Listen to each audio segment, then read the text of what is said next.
Hola, buenos días a todos. Me da mucho gusto, de veras mucho gusto, esta oportunidad que me dan de saludar a todos los colegas, futuros colegas, de alguna manera a ustedes y a los que nos dedicamos a esta labor tan apasionante que es la gestión con personas. Llámese en nuestra área de trabajo recursos humanos, desarrollo organizacional, gestión de talento, como ahora modernamente lo llamamos. Y bueno, también a los alumnos que en un futuro van a ser colegas másters, eh, y en general a quien me dé el honor de escuchar esta plática. Lástima que no sea presencial como yo lo hubiera deseado en un principio, y aprovecho la oportunidad para agradecer esta charla, la invitación a esta charla a la maestra Betsabe, al maestro Iván, que todos ustedes conocen, y pues también agradecer la oportunidad que me dan de regresar a mi casa, eh, mi alma mater, mi queridísima Universidad de Guanajuato. Yo soy de la generación 71-76 y de la maestría egresado en 1994, lo cual lo digo y lo comparto con mucho orgullo.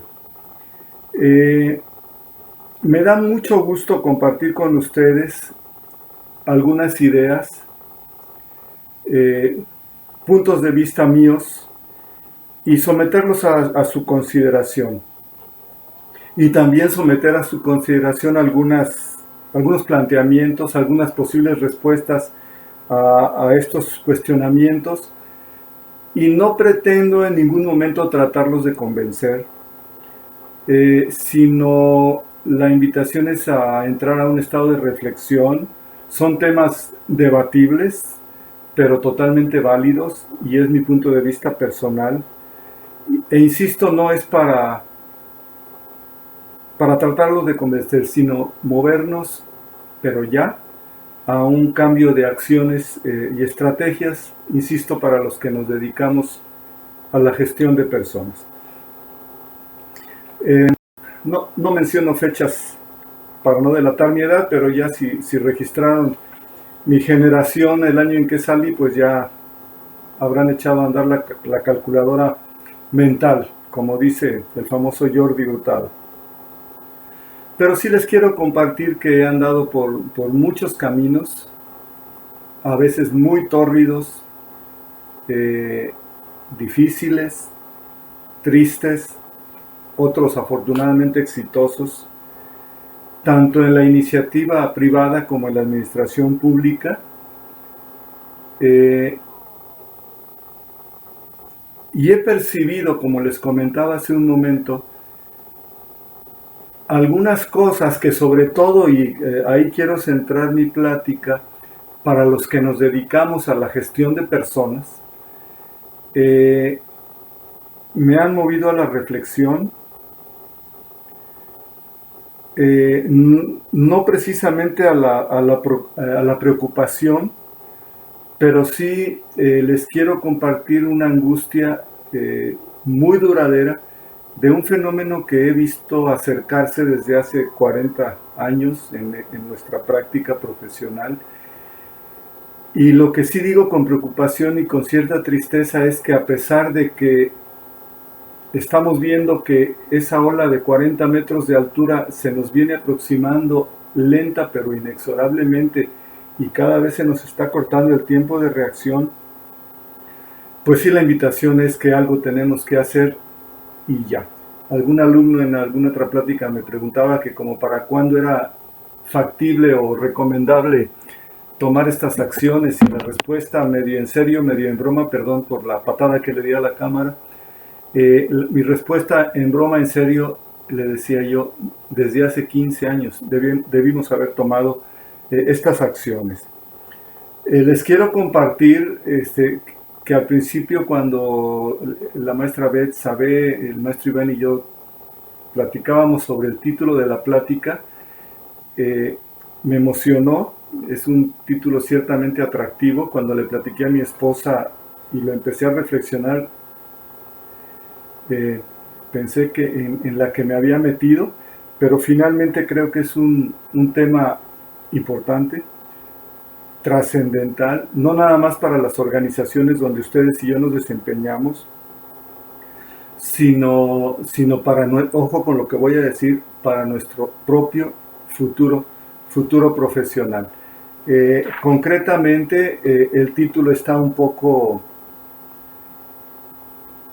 apocalíptico, pero insisto en que este tsunami, como lo llamaré posteriormente, se nos viene acercando lenta e inexorablemente. Creo que todos lo estamos viendo, pero tristemente no todos nos estamos moviendo. El título se llama El factor humano en las organizaciones, la encrucijada.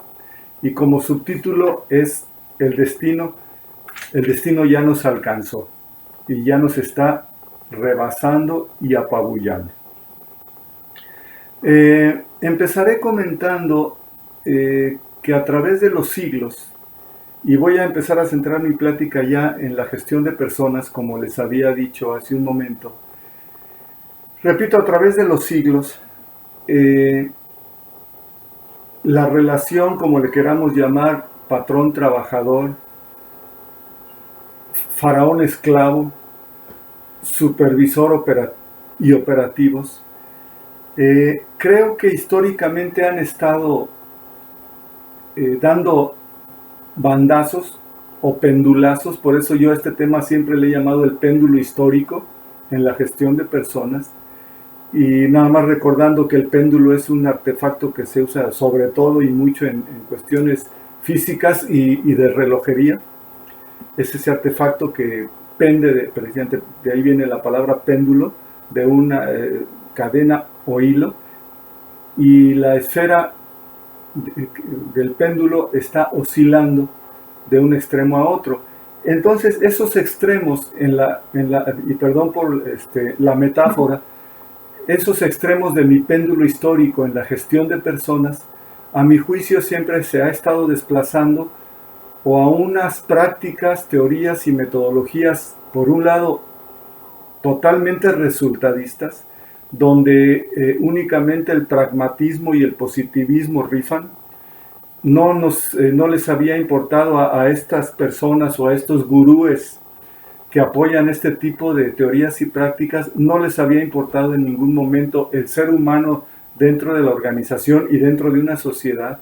Y por otro lado, sin decir qué es bueno y qué es malo, y por el otro lado del péndulo, teorías humanistas, preocupación por las personas, por su estado de salud, por su estado psicológico, etcétera, etcétera.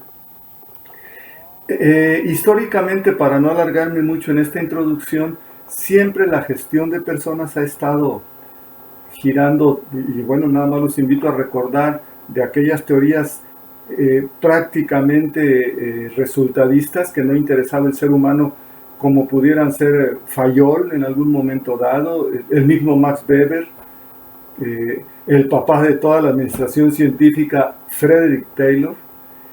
Y por el otro lado, un poquito más recientemente, a partir de los 1920, 1925, las prácticas humanistas que inició, entre otros, el maestro Elton Mayo, y a partir de Elton Mayo todos los que propusieron el humanismo en la administración. Pues a todos les damos las gracias por esas aportaciones, pero sí hay que entender que históricamente hemos estado oscilando entre la aplicación del resultadismo sin humanismo o el humanismo exacerbado, que como ustedes saben y yo se los comento, pues cualquier extremo es dañino. Concretando nuestra plática en los que nos dedicamos a esta parte del péndulo que es el humanismo, sí debemos de reconocer, y ahí quiero empezar mis puntos concretos de observación. Sí creo que los que nos hemos dedicado a la administración de recursos humanos, vamos a hablar en esos términos para entendernos todos. Ahora ya se le llama gestión de talento, etcétera, etcétera. Pero debemos de reconocer que hasta ahora, hasta hace relativamente poco, en el concepto histórico, y hablando de ese poco me refiero hasta hace 30, 40 años, realmente los que trabajamos o que trabajábamos para los departamentos de personal, pues nuestra labor básicamente era tratar de poner en operación todas esas propuestas administrativas que veíamos, estudiábamos en los libros o en los cursos de capacitación que nos daban. Entonces realmente era cómo traducir o trasladar de los textos a la operación diaria de las organizaciones esas sugerencias o esos aprendizajes que nos daban los libros y la literatura. Afortunadamente, por ahí de mediados del siglo XX, estoy hablando de los años 50 del siglo pasado, inicia una reconversión, una transformación en las funciones de los departamentos, y me voy a referir inicialmente a los departamentos de recursos humanos, porque desde mi óptica el desarrollo organizacional aparece un poquito después, concretamente, y lo voy a citar posteriormente, 1960-62. Entonces decía, por ahí de mediados del siglo pasado, 1950, inicia un lento proceso de conversión o de reconversión de las prácticas y teorías y aplicaciones de la gestión de personas, de la administración de recursos humanos.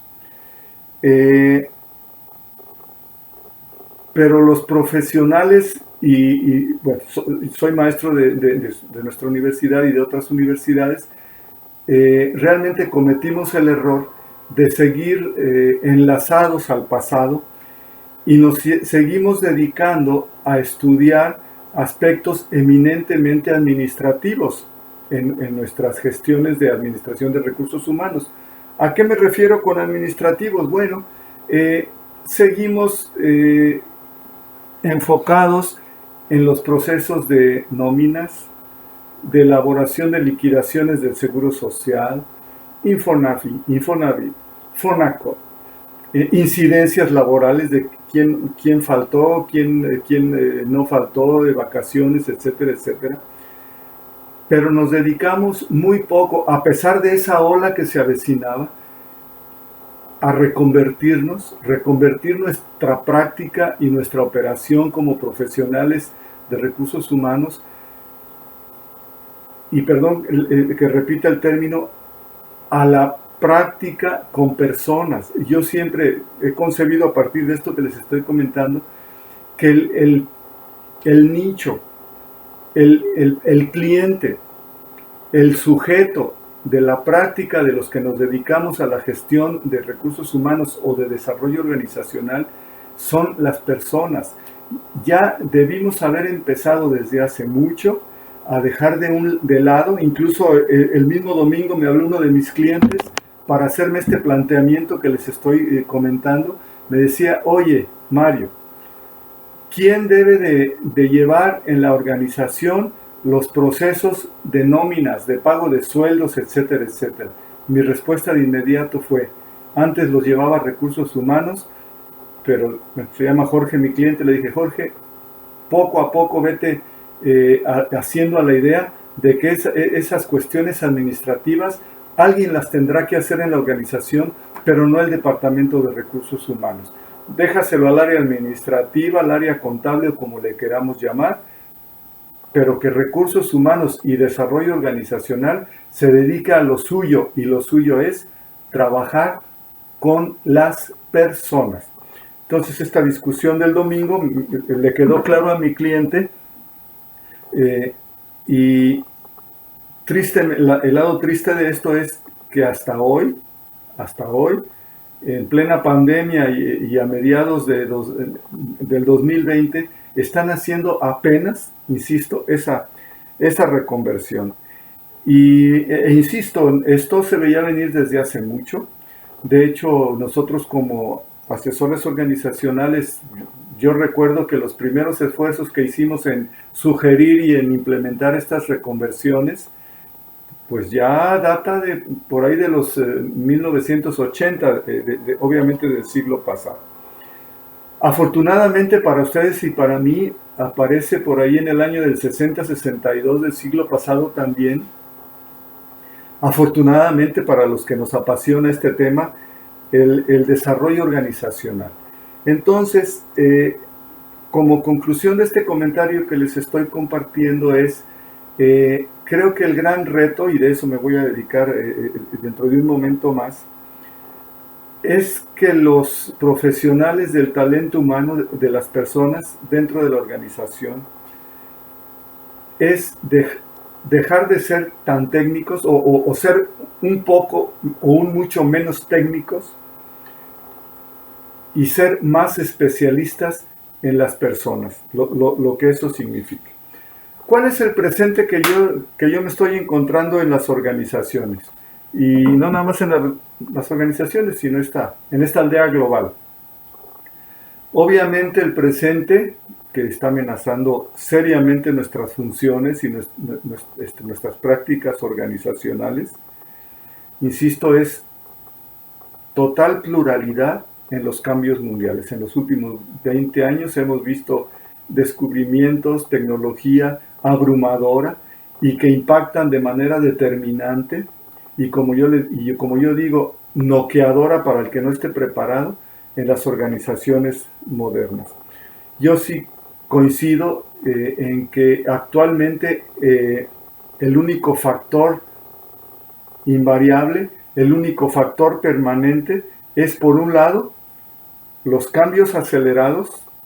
Precisamente lo que estaba mencionando es, estos cambios son tan acelerados que tenemos que estarnos reacomodando permanentemente. Aquí no hay momentos de respiro, que esa es la gran diferencia con el siglo pasado. Es a lo que yo le llamo, o alguien le llama también, el famoso equilibrio dinámico. El equilibrio dinámico, insisto, es también una definición que estudiamos, los que estudiamos esa materia horrible para mí, en física. Equilibrio dinámico, que significa, en física, que tu centro de gravedad permanentemente esté modificándose, porque si no, te caes. Entonces, el equilibrio dinámico, y perdón otra vez esta metáfora, significa que si no nos estamos moviendo, nos vamos a caer. Literalmente nos vamos a morir. El mejor ejemplo es la bicicleta. Si usted sabe andar en bicicleta y deja de pedalear hasta que la bicicleta permanece estática, a menos que sea usted muy hábil equilibrista, si su bicicleta permanece estática, se va a caer. Ese es el equilibrio dinámico. O pedaleamos o nos caemos. ¿Hasta dónde? Pues hay de precipicios a precipicios. Y el otro factor que quiero compartirles como actualidad inquietante es, y perdón porque lo verbalice de esta forma, es la tecnologización. La invasión de la tecnología en el ambiente organizacional. Y a eso me voy a estar refiriendo en un momento más. La idea entonces inicial es que la actual encrucijada que les mencionaba en el título de mi plática es que o nos actualizamos y adaptamos al nuevo paradigma tecnológico y de movimiento, o literalmente nos vamos a ir a la tumba, y más los que ya estamos en avanzada edad, nos vamos a morir, y a morir profesionalmente, y si me apuran tantito, fisiológicamente también.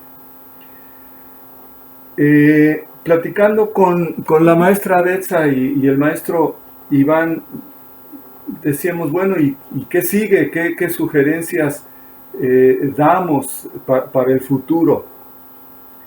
Bueno, así como lo voy a comentar, a lo mejor sea preocupante, pero después vamos a comentar algunas posibles soluciones que yo sugiero que son muy válidas. frecuentemente me encuentro en las empresas a dirigentes, a directivos, y lo entrecomillo, que dicen, oye, es que está preocupante esto, sobre todo para los que andan en áreas de recursos humanos, de capacitación, etcétera, etcétera. Porque con tanta tecnología, y disculpen cómo lo voy a parafrasear, me dicen, con tanta tecnología, pues poco a poco va a dejar de haber personas en la organización, entonces ¿con quién demonios, perdón, vamos a trabajar o a qué nos vamos a dedicar? Y realmente es una pregunta muy difícil. Dicen que, oye, ¿qué va a pasar cuando los robots y los algoritmos modernos sustituyan al ser humano, ¿no? Y alguien decía, oye, ya empezaron a aparecer esa palabreja tan extraña de los algoritmos.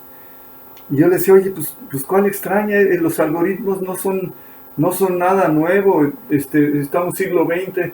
En el siglo, o sea, en el año 300, o sea, 3 siglos antes de Cristo, ya se estaba hablando de algoritmos. Ciertamente es una palabreja nueva que suena dominguera, algoritmo, pero nada más como breviario cultural les comparto, ya los que estudiamos matemáticas, ya conocíamos desde que estudiamos en primaria el famoso algoritmo de Euclides. Euclides, estamos hablando del año 350 antes de Cristo, ya había algoritmos, pero no nos daban tanto miedo. Y nada más entre paréntesis y como breviario cultural, el algoritmo de Euclides es para obtener el máximo común divisor para los que nos caían gordas las matemáticas. Entonces, así como esos términos y modas, como ahora es nuevamente el algoritmo, nos espanta, pero no pasa nada, no nos preocupemos. Salió el algoritmo de Euclides hace tantos años y no pasó nada. De hecho, en broma, platicábamos la otra vez una anécdota de un asesor importante que decía que las organizaciones del futuro, únicamente su estructura organizacional, entre comillas, lo aclaro, va a ser una persona y un perro, ¿verdad? La persona va a estar ahí para darle de comer al perro y el perro va a estar ahí para cuidar a la persona que no le meta mano a las computadoras, ¿no? Y entonces ahí va a estar el único organigrama de las organizaciones. Y el señor, pues, cuidando que si se apaga le reporte a alguien. Empiezo con datos preocupantes, compartiéndolos, e insisto, más que preocuparnos, para reflexionar y actuar ya, de inmediato.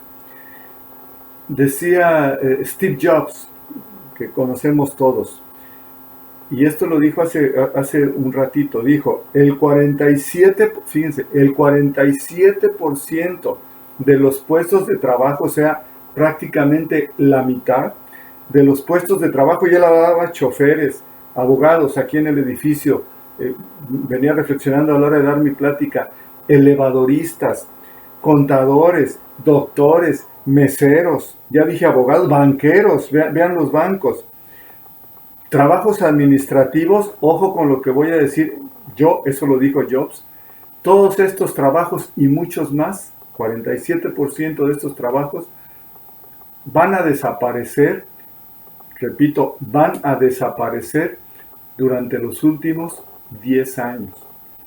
La otra vez me hablaba una compañera mía, abogada, me decía, oiga, licenciado, pero es que, ¿qué vamos a hacer? Ya hasta para los juicios ya existen aplicaciones, entonces en lugar de que nos hablen a los abogados que sí estudiamos y sabemos, meten sus datos a una aplicación, la aplicación ahí revuelve toda la información y le da la estrategia jurídica.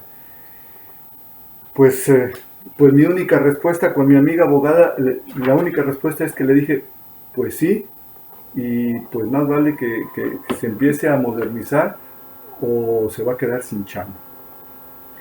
¿Esto nos suena apocalíptico?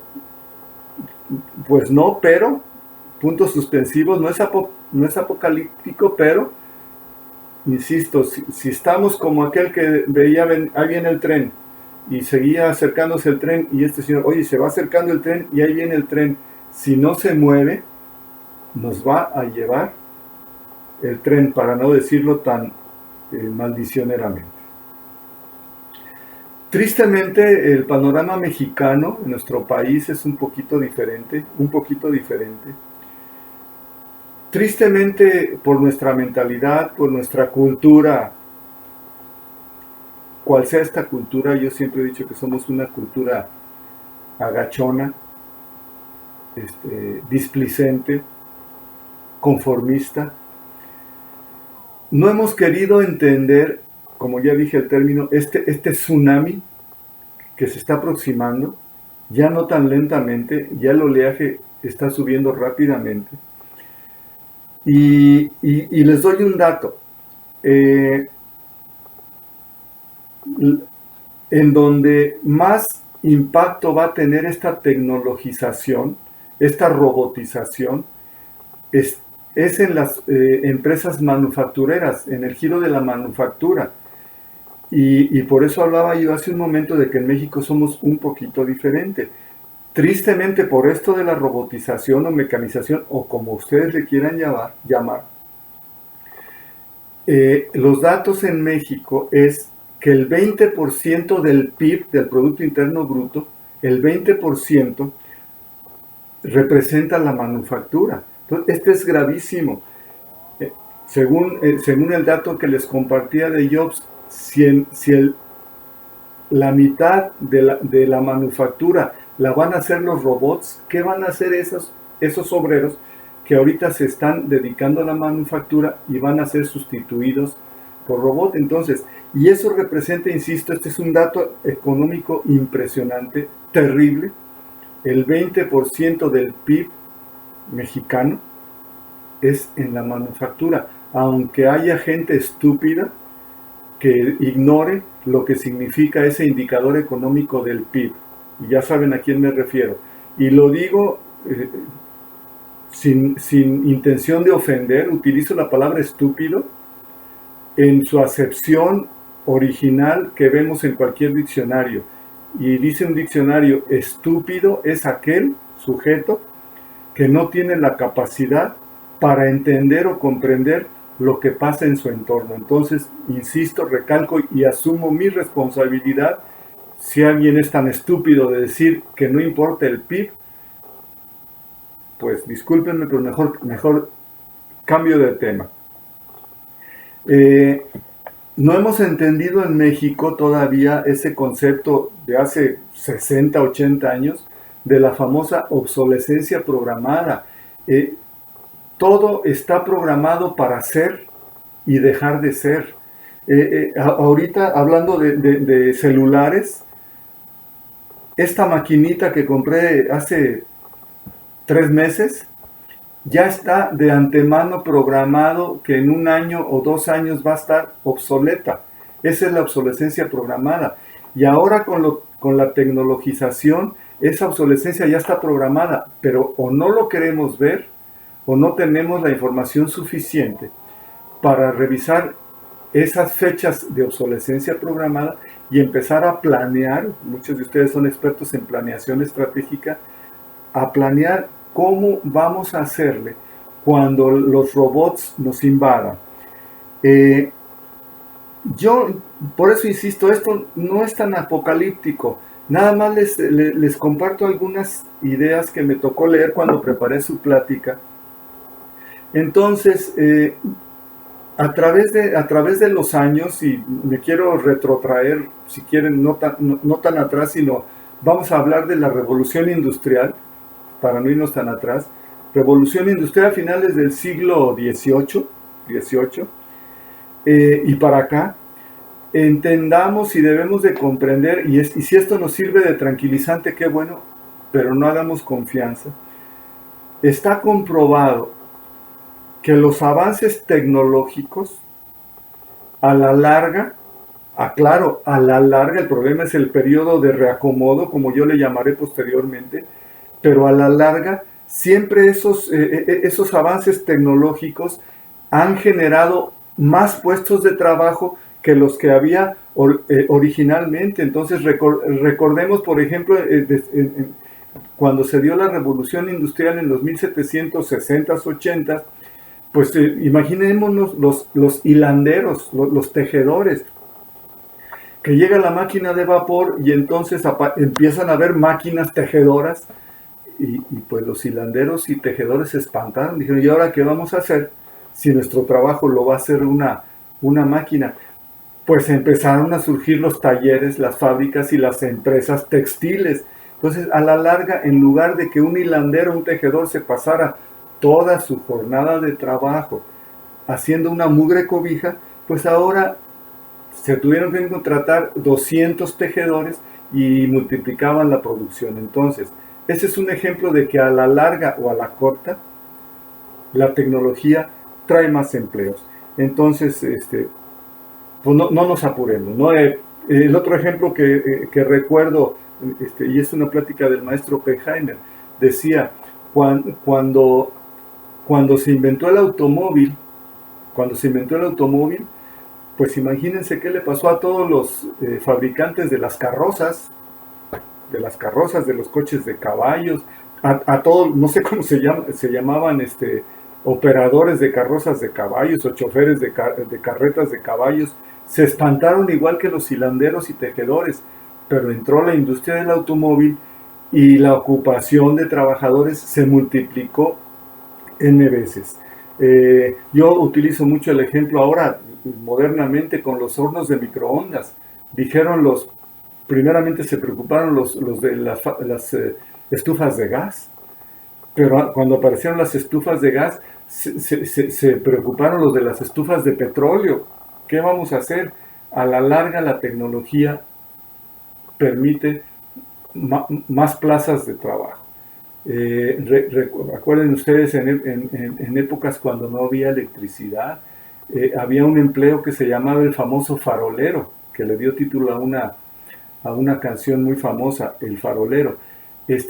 Toda la chamba de ese farolero era que al caer la tarde-noche empezaba con su cerillito, como se llamara, a prender farol por farol la lumbre que iluminaba las calles, y al otro día, antes de que amaneciera, se levantaba y era toda su jornada irlas apagando una por una. Cuando aparece la electricidad, pues imagínense la preocupación del farolero, ¿verdad? Entonces, no nos espantemos, pero hay que hacer algo ya. Si queremos poner ahorita una fábrica de estufas de petróleo, pues nos vamos a morir, literalmente. Quiero pensar, y bueno, lo estamos viviendo permanentemente en nuestro país en crisis. Nuestro país, tristemente lo digo, es una crisis permanente. Pero sí, hablando de esta tecnologización, sí entiendo que estos cambios son traumáticos, pero insisto, y a manera de bálsamo, es traumático, pero únicamente en lo que dura ese reacomodo. Y hoy al ratito voy a hablar un poquito más de esos reacomodos. Y sí, les pongo el ejemplo típico. A partir de esta pandemia, no sé ustedes, pero en el caso de los que también colaboramos como maestros en universidades, les confieso que hace 6 meses jamás había yo escuchado hablar de la aplicación de la plataforma Microsoft Teams. Tuvimos que reacomodarnos urgentemente para enseñarnos desde prender y bajar la aplicación Teams hasta entender cómo operaba, cómo podía yo subir mis calificaciones, poner mis listas de asistencia, caramba, comunicarme con mis alumnos, y nos tuvimos que reacomodar, literalmente, se los confieso y sin ánimo de oírme presuntuoso, pero los maestros nos tuvimos que reacomodar en menos de un mes. A partir de que las universidades nos dijeron, maestros, pues a partir del próximo cuatrimestre, sus clases van a ser en Teams. ¿Y eso qué es? Ya nos empezaron a explicar. Muchos de ustedes o de los que me están oyendo, ¿qué nos pasó con el famoso home office? Sí lo habíamos escuchado, algunos de nuestros hijos, de nuestros amigos, nuestros propios hijos. No, pues que estoy haciendo home office, ya vamos a trabajar 2 días en la casa y 3 presenciales, eh, eh, eh, ya vamos a descansar más días a la semana. Entonces, pues el home office era de alguna manera voluntario, pero ahora ha sido obligatorio. Y tristemente, las organizaciones, ojo con lo que voy a comentar, se han dado cuenta que, que pues era más sencillo de lo que se había pensado hacer el home office, y tanto dirigentes como trabajadores nos hemos estado dando cuenta que, que nuestra presencia en las organizaciones, y me da pena decirlo, pero no es tan necesaria, ¿no? Y quisiera nada más compartir algunas informaciones, algunos comentarios sobre la famosa robótica, lo que yo le llamo la amenaza robótica. ¿Qué está pasando? E insisto, para que no nos preocupemos tanto, hay que preocuparse, pero no angustiarse. ¿Qué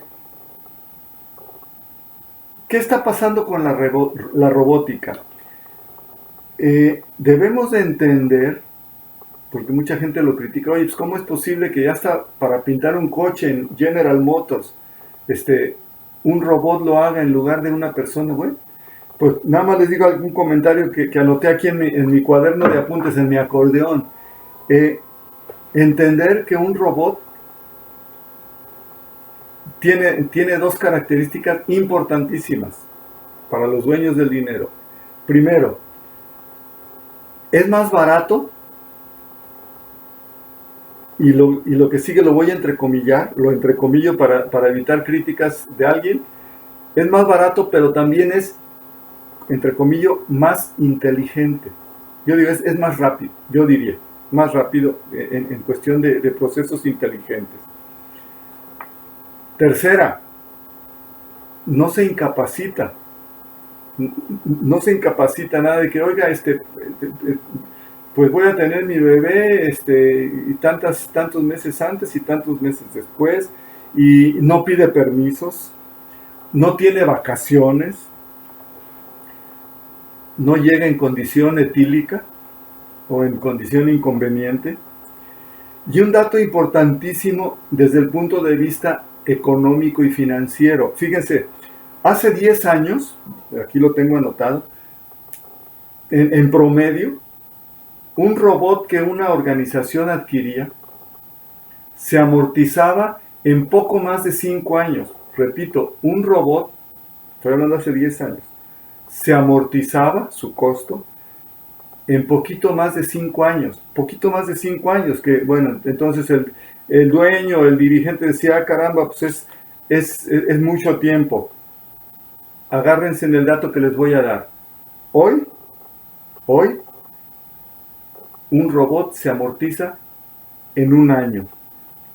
Y en 2 años más, en el 2022, un robot se va a amortizar en medio año, en 6 meses. Entonces, díganme ustedes, así sean dirigentes o dueños, lo más benefactores o benignos que sean, no van a dudarle entre escoger entre un robot y una persona.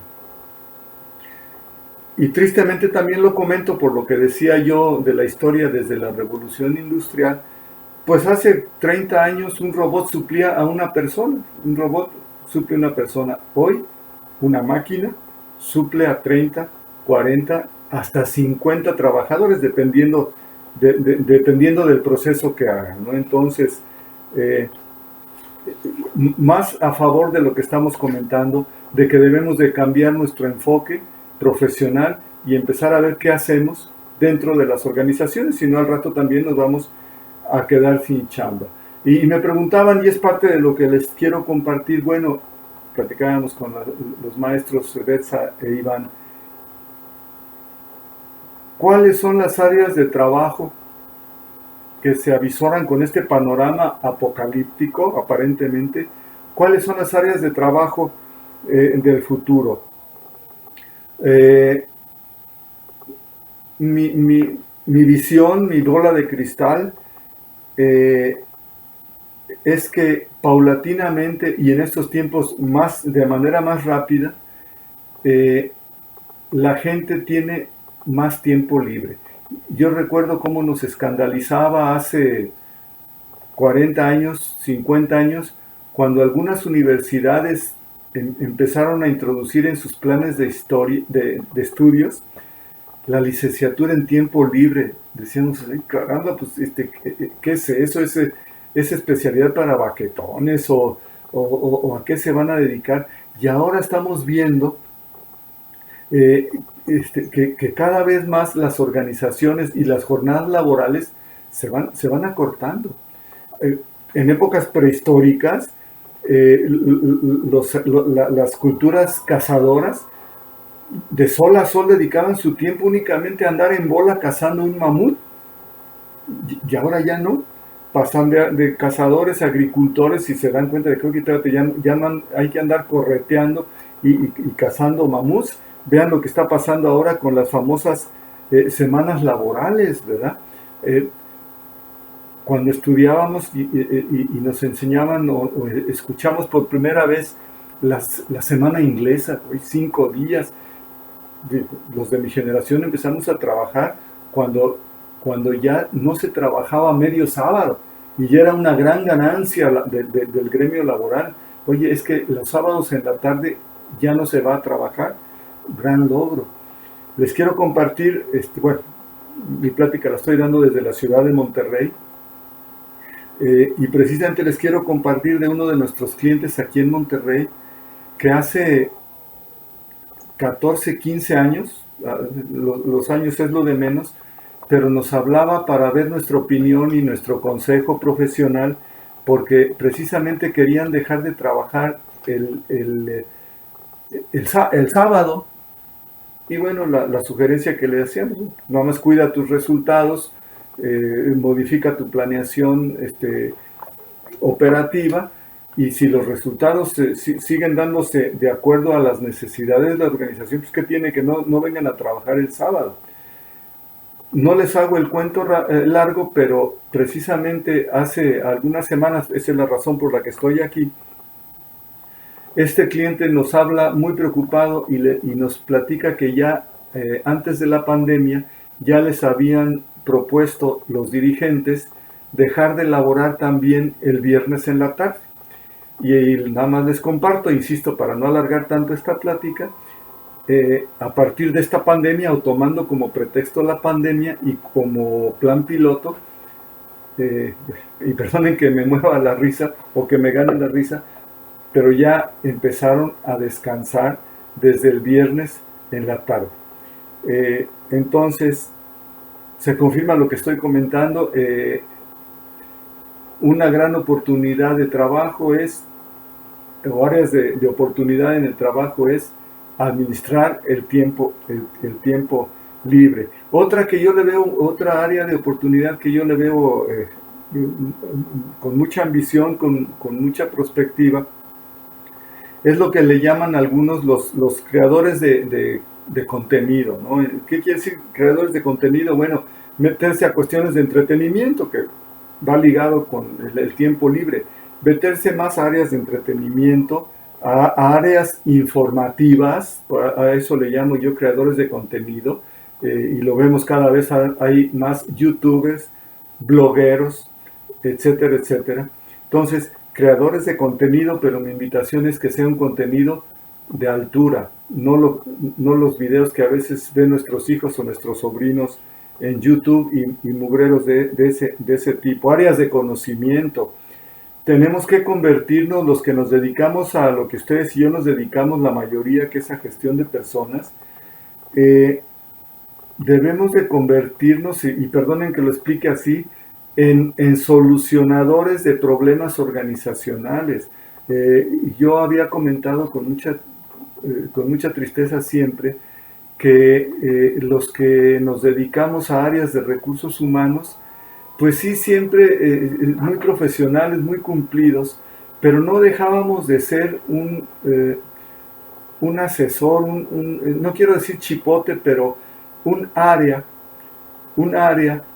que realmente las altas dirigencias, los altos dirigentes organizacionales no le daban tanto valor porque nosotros mismos no nos convertíamos en altos contribuyentes a los resultados de la organización. Entonces, cuando había periodos de crisis, que les comento que en nuestro país es permanente, pues ¿a dónde le quitamos recursos? A producción no, a ventas no. ¿Sabes qué? Pues quítale recursos del presupuesto a recursos humanos, entonces que den menos cursos, etcétera, etcétera. Y muchas veces le echamos la culpa a los dirigentes. Nunca nos echamos la culpa y tenemos que reconocer que la inmensa mayoría que nos dedicamos a la gestión de recursos humanos no le hemos dado la importancia, no le hemos sabido dar o que le den otros la importancia que realmente debería de tener. ¿Y cuál es esta? Convertirnos en verdaderos asesores de los que le hablemos al oído a los altos dirigentes. Que si hay crisis el alto dirigente diga a recursos humanos no me lo mueven porque es de mis brazos derechos. No sé si me está explicando lo que trato de decir, pero hemos estado nadando ahí, y perdón que así lo diga, y estoy escupiendo para arriba, yo lo sé, me estoy dando la puñalada yo solo, pero nos hemos movido en una mediocridad complaciente. Entonces, si no nos hemos preocupado, empecemos a preocuparnos ya. Otra área, y regresando de estos al tema anterior, temas del futuro son, claro que no tienen nada que ver con lo que hacemos nosotros, pero los asesores en comercio. Ya no va a haber vendedores, ya no va a haber vendedores de tienda. Platicábamos con un colega que vino conmigo, ya incluso en los restaurantes, ya usted llena por una tablet lo que usted va a comer y se lo lleva un robot. Si van a un hotel en Asia, quieren pedir servicio al cuarto, el room service, se los lleva un robot o una charolita robotizada. Entonces, entendamos que también los vendedores van a dejar de tener chamba en las empresas de ventas. Lo que está rifando ahora es el famoso e-commerce, todo a través de internet. Y vean el éxito que ha tenido Amazon.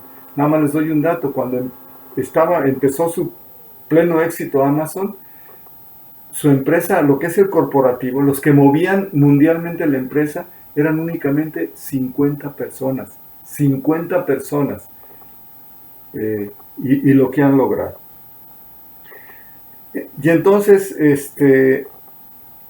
entender que este desempleo, este fenómeno del desempleo, no nada más aquí, sino mundial, no en nuestro país, el fenómeno del desempleo no es culpa del neoliberalismo, ni de la mafia del poder, ni idioteces, sino son fenómenos económicos y mundiales. No le echemos a nadie la culpa, y menos lo manejemos a nivel político. ¿Qué debemos hacer los gestores del talento humano, los egoístas, los recursos humanistas, los relaciones industrialistas, como le quieran llamar? Creo sinceramente que lo debemos hacer ya, convertirlos, así lo avisoro yo, en estimuladores de vocación, y ahí les acabo de dar algunos consejos, es decir, señores, los pocos o muchos que queden en la organización a partir de la robotización es empezar a modificar vocaciones. Debemos ser inspiradores éticos, insisto y repito lo que dije hace un momento, cercanísimos a los altos niveles directivos, motivadores e implementadores de cambio, porque muchas veces yo soy muy motivador, pero a la hora que nos invitan, ok, entonces esto que estás ideando, implementalo. Dice, ay no, como dicen por ahí, ¿verdad? No, yo nada más soy motivador, pero que venga alguien a implementarlo. No, tenemos que enseñarnos también a implementar esos planes, esas ideas que también ahí hemos fallado mucho.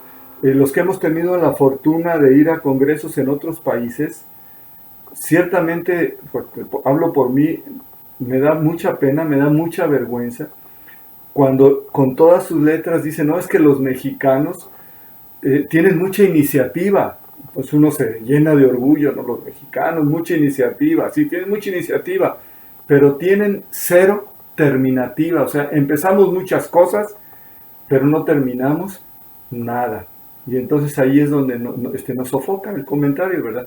Los mexicanos, mucha iniciativa, pero muy poca terminativa. Y cada rato nos encontramos en las organizaciones cada vez más jóvenes que digan, no, yo te doy ideas, pero que alguien venga a implementarlas. Pues como dice la canción, en eso sí no quedamos, ¿verdad? Yo creo que el gran reto, ya para ir cerrando mi plática, es cómo adaptar las tecnologías a las personas o viceversa, como quieran. O sea, pero yo insisto, la tecnología se tiene que adaptar a las personas. Muchos lo entienden al contrario. Yo no estoy de acuerdo.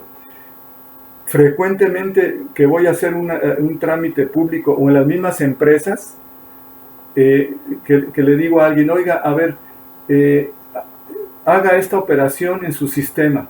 ¿Y cuál es la respuesta? No, es que el sistema no lo permite. Eso para mí no lo valgo. Los sistemas y las máquinas deben de trabajar al servicio del ser humano y no al revés. Entonces yo no valgo que voy a hacer un pago a Hacienda y me diga la recepcionista, oiga, es que pues fíjese que el sistema no me permite. Eso no lo valgo. El reto es hacer que la tecnología lo permita. Y como ya dije, siempre tratar de ser más contributorios los profesionales de los recursos humanos y del desarrollo organizacional, más contributorios a los grandes retos organizacionales. ¿Qué hay que hacer ya? Que también me pidieron mis coordinadores Betsa e Iván. Yo creo que hacer desde ya un autodiagnóstico organizacional, pero de a de veras, realista, preciso. La otra vez me preguntaban unos alumnos, oiga, ¿y qué opina del FODA? Y ya les dije, mejor no opino. Ya hay que modernizar esos diagnósticos. Hay muchos diagnósticos organizacionales años luz arriba que los famosos FODAs. Y perdón que sea tan hiriente en mi comentario, pero si seguimos usando todavía esos diagnósticos, nos vamos a morir. Tenemos que, si no lo hacíamos, lo habíamos tenido que estar haciendo ya, pero si no lo hemos hecho, es implementar en las organizaciones, lo dije hace un momento, estructuras flexibles, los organigramas flexibles. Yo siempre les digo, miren, hablo de las organizaciones, realmente desde mi punto de vista práctico y profesional y experiencia, realmente los organigramas no sirven para nada. Es únicamente un retrato de cómo está la organización y dónde está mi puesto, que a veces no alcanza el cuadrito y mi puesto está todavía fuera del marco del cuadrito. Entonces, con mayor razón ahora, estos organigramas deben de ser ultra flexibles porque día con día se están moviendo, en el mismo día se mueven hasta 2 o 3 veces. Y retomar aquello de las organizaciones matriciales que nos enseñaron y hacer nuestros organigramas a lápiz, literalmente a lápiz, que ese es el consejo que les doy en las empresas. Pongan el lápiz en el organigrama porque en 2 o 3 horas lo vamos a modificar de nuevo. Una cosa importante, y se los leo textualmente como lo anoté en mi acordeón, dice: integrar talento humano en las organizaciones, pero este talento humano ya tiene que tener otro perfil. Ahí a los que hagan en sus organizaciones los famosos test psicométricos, las baterías de pruebas, díganles, oye, ya el perfil que estabas evaluando antes, ya no necesito esa gente. Ahora necesito un perfil de personas con alta creatividad. Ojo, si lo quieren anotar, alta creatividad. Un alto cociente intelectual, que sepa resolver problemas así de inmediato, que tenga una altísima motivación y disponibilidad a cambios rápidos, Yo soy medio crítico del modelo sueco.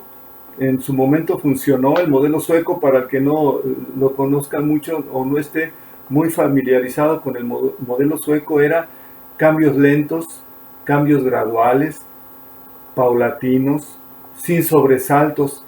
En estos momentos de pandemia ya no se puede.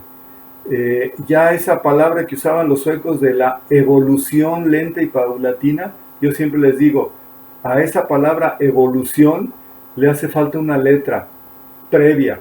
Ya no es evolución, ahora le tenemos que poner una R, revolución. Y no me estoy refiriendo a violencia, es revolución. Me estoy refiriendo a revolución con R, de rapidez, de raudos y veloces. Y aquí los invito entonces a compartir algunas conclusiones, aprendizajes, moralejas, lecciones de vida práctica. Creo que es momento, y se nos está haciendo tarde, de reprepararnos, de reinventarnos, frase de hace 30 años, reinventarnos, pero ya no nos está quedando tiempo. Antes los cambios eran muy largos, y lo que platicaba, de cazadores a agricultores pasaron 200 años, 200 años. El ejemplo que ponía, de faroleros a las lámparas LED, 150 años. Farolero, 150 años. Vean actualmente, de ejecutivos bancarios, los que iban a bancos hace 20 años, ahora ya todo lo hacemos a través de plataformas. Y esa reconversión duró 30 años. Los famosos viene de los estacionamientos, ya hay estacionamientos automatizados, ya ni cobradores en estacionamientos hay. Usted llega con su ticket, lo mete a la lectura y no hay cajero. Usted paga, alguien robotizado le levanta la plumita y usted sale como si nada. Hace 20 años eso no existía y entonces los plazos se van acortando. Ya puse el ejemplo de clases presenciales en la universidad, en el aula. Esos iniciales 300 años ahora se convirtieron en 3 meses. 3 meses. O sea, y regresando al término con el que empecé, el destino ya nos alcanzó. Y los que nos dedicamos al manejo de personal, y va a sonar paradójico y contradictorio lo que voy a decir, pero vamos a tener que regresar a lo básico. Y lo básico en nuestra práctica profesional y a donde tenemos que regresar es a trabajar con las personas. Con las personas. Pocos o muchos que queden en la organización, hay que trabajar con ellos para hacernos necesarios, pero más que necesarios, útiles, y teniendo un alto valor contributorio, como yo le llamo, a los grandes retos organizacionales. Con esto quiero dar por terminada mi plática. Espero que haya servido estas reflexiones de algo en su, no nada más en su labor profesional, sino también en su andar por la sociedad, por sus familias, que es lo más importante de la sociedad, la familia. Ojalá haya oportunidad a la hora que suban esta plática, que con mucho gusto grabé para ustedes, hay una oportunidad de hacer preguntas, respuestas o simple y sencillamente debatir. Me encanta la alegadera. Ojalá haya oportunidad. Perdón que me están oyendo algunos colegas y exalumnos de la maestría aquí en Monterrey. Por eso estoy pajareando para un lado y para otro. Les agradezco tanto a los que me están oyendo en la grabación como gracias a los que están aquí presentes oyendo esta disertación, con sentido, sin sentido, pero con mucho cariño. Les agradezco la oportunidad. Cuídense mucho, protéjanse mucho y tomen muchas frutas y verduras. Hasta luego, y me dio mucho gusto saludarlos. Hasta luego y buenas tardes.